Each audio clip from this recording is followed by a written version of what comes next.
Having high levels of empathy can actually be a superpower. However, you're probably not going to get to that stage without going through the empathy trap. Those are handcuffs if you can't tell. And it may look like I'm in jail right now. And that's for the theme of this video. Actually, no, I'm just in my barn that I'm living in right now. If you're someone that considers yourself as highly empathetic, it's likely that you're going to go through 6 different stages of life before you become the awakened empath with quote unquote superpowers, right?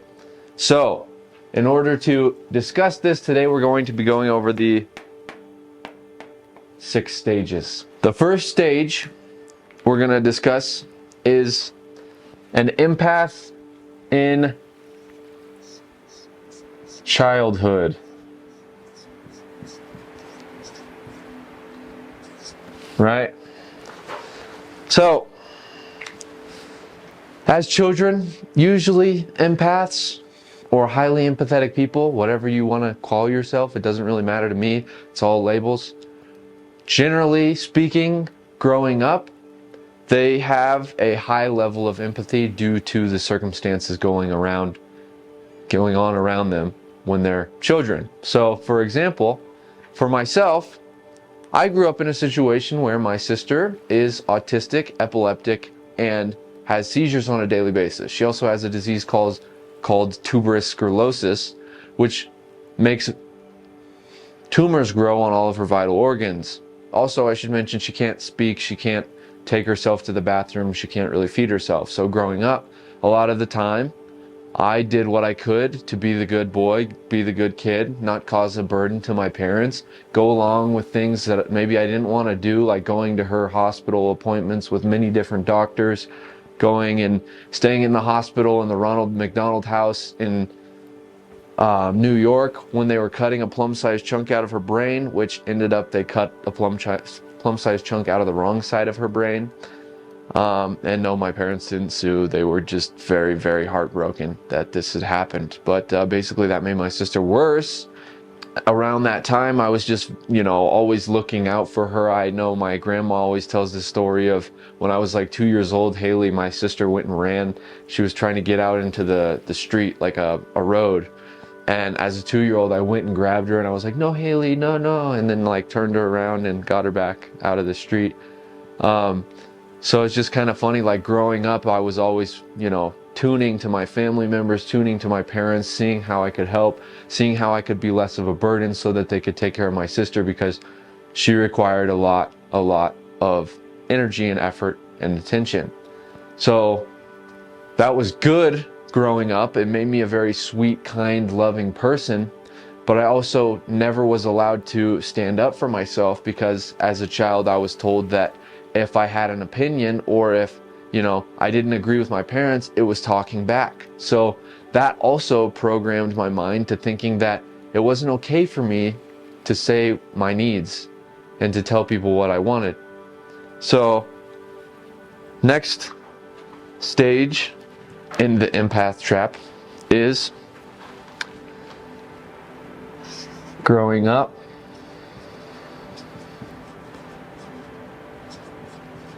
and adolescence.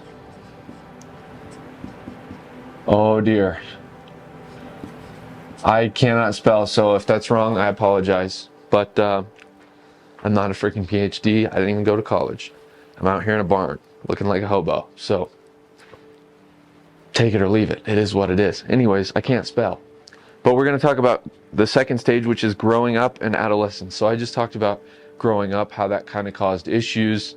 For me, I felt repressed and suppressed and didn't ever really feel like I had the right to stand up for myself, which kind of filed down the line throughout the different stages of my life until I, finally went through all the stages and am now what I would consider the awakened empath. Now I do struggle still time to time, but what happened to me in adolescence when I was in my teen years is because I felt so fucking mad from being suppressed for so long.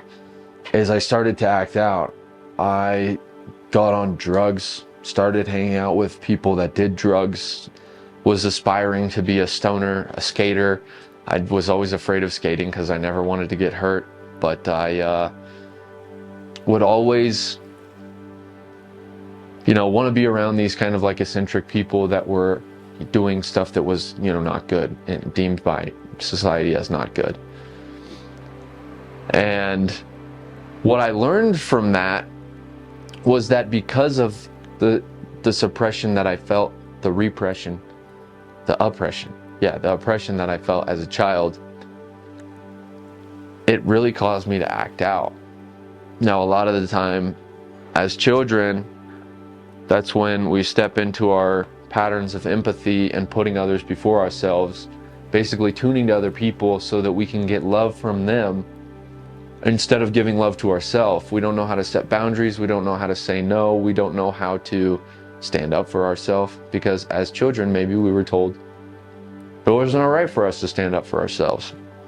So then sometimes in the teenage years, at least for myself, I did a lot of acting out. Like I said, I was on drugs. I went through different stages, was highly addicted to nicotine, ran from the cops on a regular basis, underage drinking. That's when I also first used mushrooms for the first time, psychedelic drugs, which it was kind of just used as like a party thing, and it didn't really like raise my consciousness at the time. It just was for fun, and I didn't know what I was doing. I was just like, oh, this is cool, like we're being bad or whatever. And that was kind of the idea, was like I was so good all of my life as a child that when I got to being a teen and had some sort of freedom and independence, I was like, I'm gonna do what I want. Now, I was still kind and I still gave, but I would say that I definitely kind of did like a flip and had actually kind of a high level of narcissism as well. We should go over this right now. Needless to say, if you're someone that identifies as an empath, just know that because of duality and non-duality, you're capable of being both.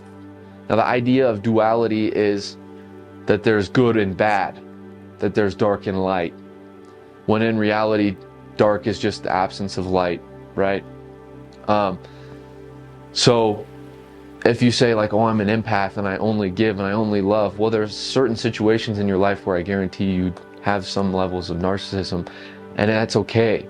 It's just how healthy is the level of narcissism, how healthy is the level of empathy. That's the idea of non-dualism, is finding a balance in the middle where you can flow in different situations that work well for you. So that leads me to the third stage, which is in relationships.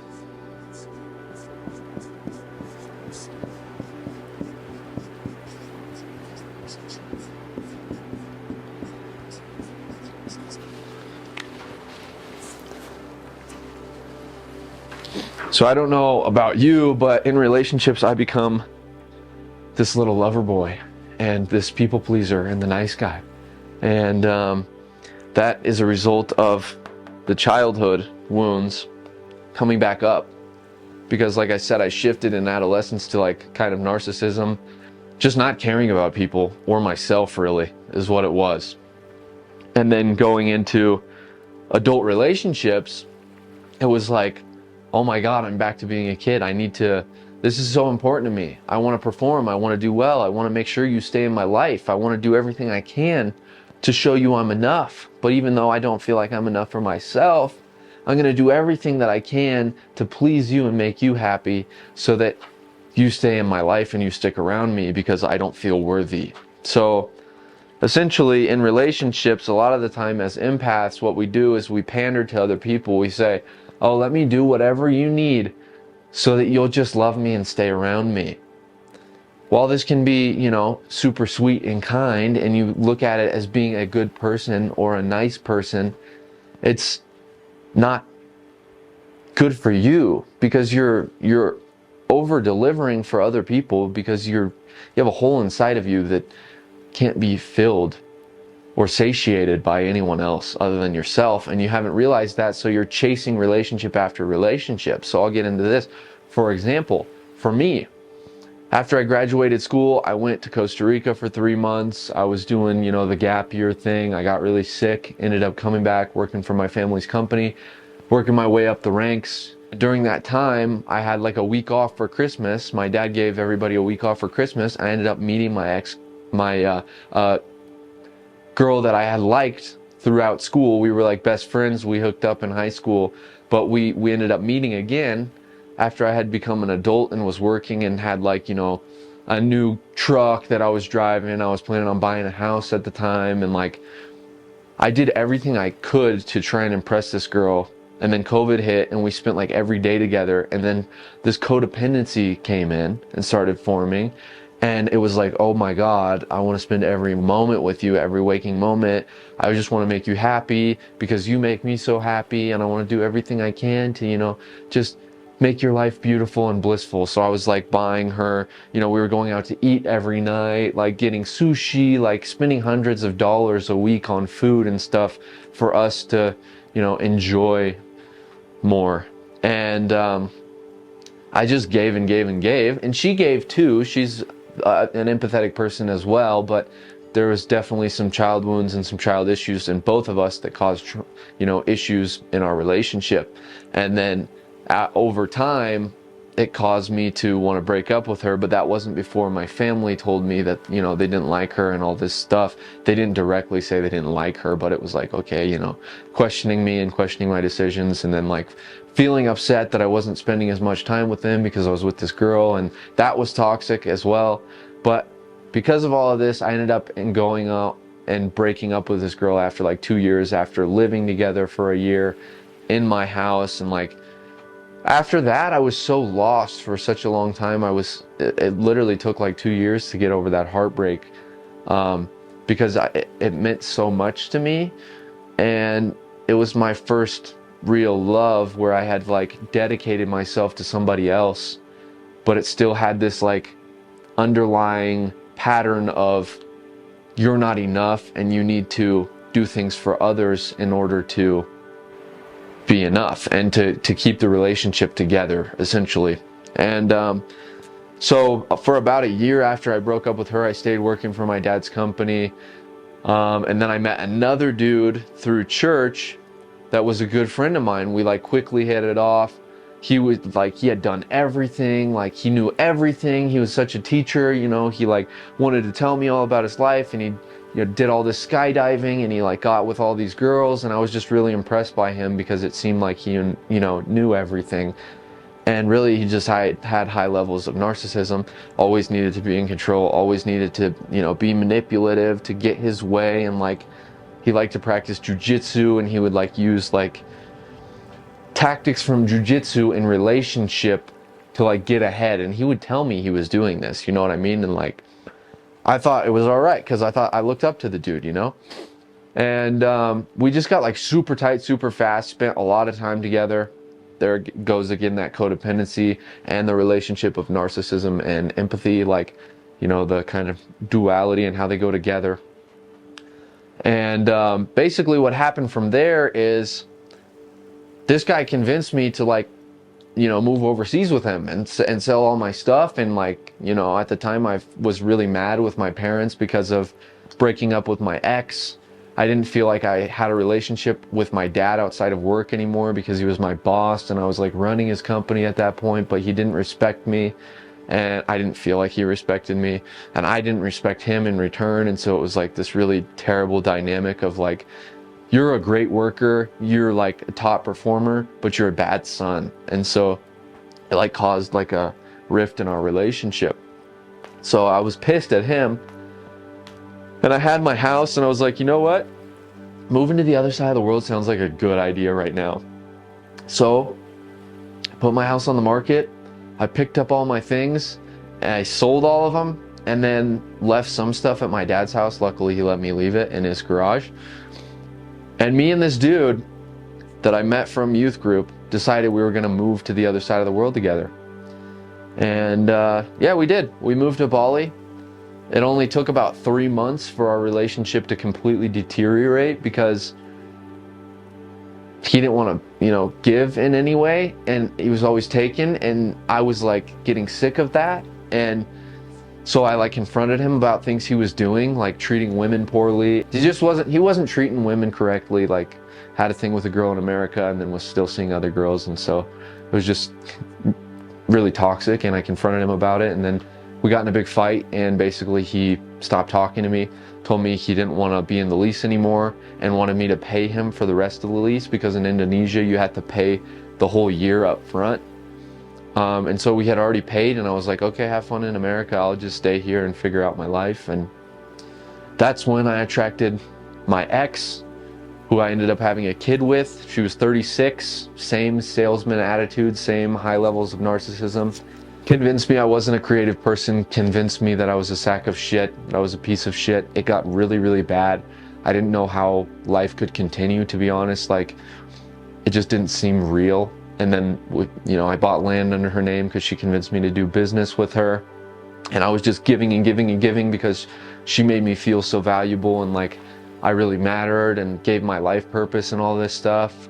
But the whole time I kind of knew she was trying to trap me and like suck me in, because I told her I was only going to stay for a year. And things just got really, really bad over the course of that year. And I ended up getting out of my lease, moving into her house, getting her pregnant, buying land under her name, and really just getting pretty screwed. And one day she had locked me out of the house because I wanted to go hang out with a friend of mine, because she didn't want me doing things without her. So she was upset, locked me out of the house, told me I couldn't come back if I left. I decided at that point, because it had gotten so bad, I needed to go. It didn't matter. So I went and packed my bag, got my stuff ready. Then she begged me to stay. Then I went and met with this friend, and he basically was like, he's a lot older than me. He was like, bro, you can't keep doing this. Like, I can't keep watching you get treated the same way. Because he had been through the same thing with a relationship back in the US. And he's like, you can still be a good dad, but you don't need to stay with this woman and get married to her and like waste, you know, all this time when you can still be a good dad. And I'm like, yeah, that's what I'm most concerned about. That's why I was gonna get married to her, is because we had a kid together. At this point, she was still pregnant. And then a lot of toxic stuff happened after I had left her. Over that time, I moved into the next phase, the next stage, which is bitterness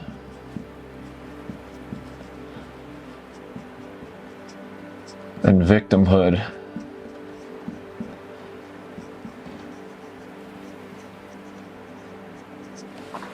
So in the bitterness and victimhood stage, I literally could not get out of this story. I couldn't believe that it had happened to me, for one, but I couldn't stop telling people like, oh my God, like this is so bad, this is so terrible, this is everything that's happened to me, I'm, you know, poor me. And I was living in this victim mentality, when in reality, like, this situation was my fault, because I couldn't stand up to her, because I felt bad for her because of what had happened in her past. And essentially what I did is I just pandered to her and like was like, oh my God, you know, you've had this terrible life and you make me feel good sometimes, even though you also are really good at making me feel shitty. Let me do whatever I need to do to make you happy. And then all the shit went down, and then I started just being the victim. And I was like telling people everywhere I went, oh my God, you know, don't trust Indonesian women because they're, you know, trifling and they just want your money and all this like terrible stuff. And I just was like, oh my God, poor me every day. What am I doing? How am I going to see my daughter? Because at that point, my ex was like, you can't see her. And all this crazy shit, basically. But I was living in this victimhood role. And then I decided, you know what, I'm going to write a book. And that's when I went into the next stage. I went into isolation.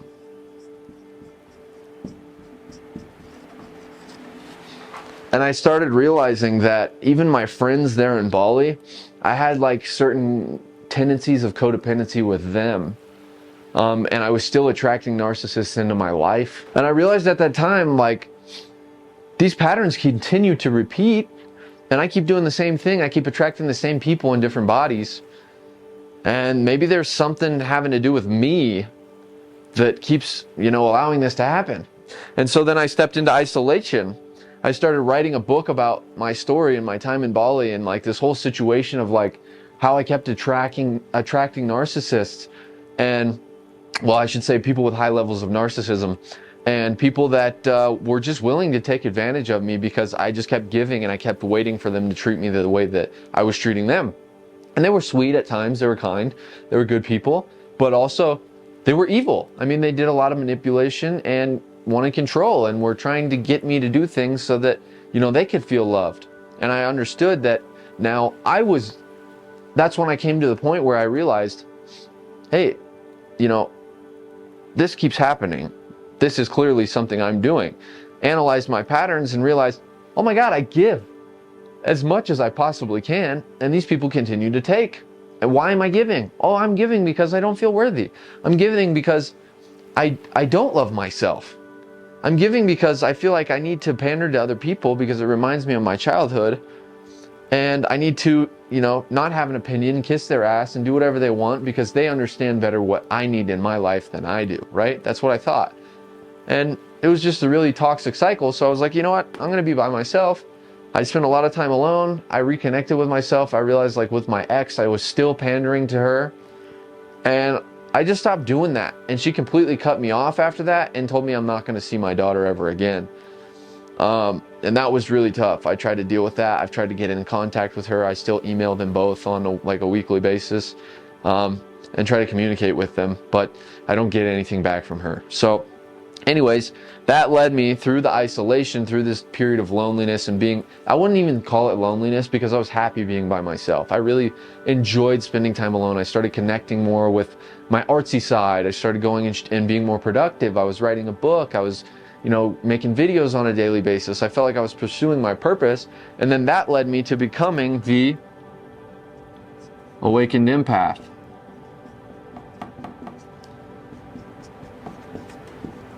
Right? And this is where the superpowers kick in. Once you become the awakened empath, you realize you finally start to take responsibility for your own shit, for one. You finally start taking accountability for the problems that you have in relationships. Instead of blaming other people and living in this victimhood and, you know, saying it's everyone else's fault, what you do is you take full responsibility. You say, you know what? I have something to do with this. I'm not going to allow myself to do this anymore. If I want to give to somebody, I'm not going to expect anything in return. I'm just going to give because I want to give. I'm going to give because I have a good heart. I'm a kind person. And this is a loving act that I want to perform. It's not because, oh my God, I need you to love me and be with me, and I'm so scared to be alone, and I don't know how to be by myself, and, you know, all this kind of stuff. Sorry, I threw the marker because I was being a spaz. Anyways, when you're the awakened empath, what happens is you start to reconnect with what you want for your life. You realize, hey, I'm doing all this stuff for other people my whole life. I don't really know what I like. I don't really know what I want to do. And in this discovery, what happened for me was I realized I want to do this full time. I want to be creating videos and connecting with people, building communities online, helping others, sharing my story to inspire other people to grow and awaken and become more aware of the patterns in their life and their relationship, and realize that self-love is the ultimate goal. Because it's not being in some relationship and, you know, making somebody else happy all of your life. It's more so taking responsibility for your past, even the really shitty stuff that happened to us as kids that we had, you know, no say in. I know a lot of people that have been through abuse and sexual abuse and stuff like that. I'm not saying that's okay. What I am saying is if you don't begin to heal that inside of you and you continue to say, oh my God, I've been through this terrible thing that's going to impact me and, you know, destroy the rest of my life, and oh my God, you don't understand because you haven't been through it and stuff like that. A lot of people get into this really bad victim mentality, and then what happens is they become the narcissist and they start, you know, dragging other people around and being manipulative and toxic and controlling because other people don't understand them and other people don't know what it's like to go through this horrible thing. And I'm not trying to downplay it and say it's not a horrible thing. I'm just saying if you don't begin to love yourself and heal that trauma and forgive that person and forgive yourself and like forgive the whole situation using Ho'oponopono, which is a separate topic. It's a nice meditation from Hawaii that basically walks you through the stages of unconditional love and changing your own vibration and the vibration that you put off in the magnetic field, the electromagnetic field, and changing how you interact with the quantum realm. Because instead of saying like, oh my God, I'm such a victim, all this bad stuff happened to me, you say, I'm sorry, please forgive me, thank you, I love you, I understand that this bad shit happened to me. I understand that I could be a victim. I understand I had no control of it. I'm apologizing to myself.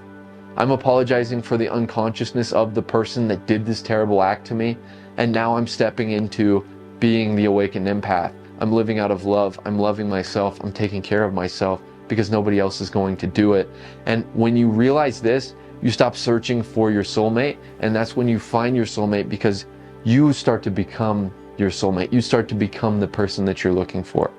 You start to embody this presence of being an awakened being, connecting with the fact that you are observing and understanding this reality, and you do have control and power and say in your reality, and you can do what you want with your life, and you can fulfill your purpose. And so then when you're living in your purpose and walking in your purpose and living out of this self-love, you start to attract like beautiful people into your life and amazing people into your life.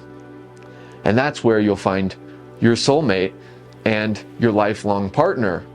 And they will likely have gone through the same shit or similar shit and understand you and know themselves enough to know that they're ready for love as well. And it'll just happen. It won't be because you're out searching for it. It'll be by happenstance that, you know, just something amazing will happen. And that is being an awakened empath.